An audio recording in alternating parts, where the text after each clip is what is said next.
নমস্কার, আমি অরবিন্দ নস্কর। প্রতিদিনের মতো আজকের আপনাদের সামনে একটি ছোট্ট নিউজ নিয়ে এসেছি। আপনারা মনোযোগ সহকারে শুনবেন। নারী ও পুরুষ এই দুটি জাত আছে সমাজে। নারী ও পুরুষ এই দুটি জাত আছে সমাজে।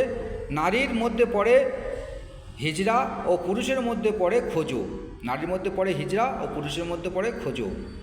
হিজড়াদের প্রস্রাবে ছিদ্র থাকে, মিলনের ছিদ্র থাকে না। সেই রকম খোঁজোদের পেনিস থাকে, কিন্তু পেনিসের কোনো কাজ হয় না, মানে মিলনের সময় কাজ হয় না, শুধু প্রস্রাব করে। এই কাজটা হয় বা এই কাজটি হয়। সবসময় নিস্তেজ হয়ে থাকে, পেনিস দাঁড়ায় না। মানে খোঁজোদের পেনিস দাঁড়ায় না, সবসময় নিস্তেজ হয়ে থাকে। কোনো বীর্য বার হয় না খোঁজোদের।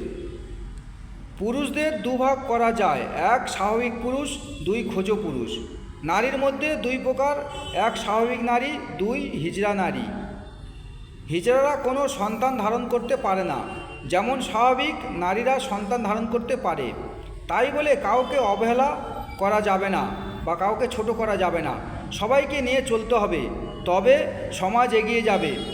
সবাই মানুষ, সবাই ওপরওয়ালার দ্বারা সৃষ্টি, সবাই ওপরওয়ালার সন্তান। এতে মানুষের কিছু করার থাকে না, সব ওপরওয়ালার হাত। কাউকে ঘৃণা করা চলবে না, সবাইকে সমান চোখে দেখতে হবে এবং সবাই মিলেমিশে সমাজে বাস করতে হবে।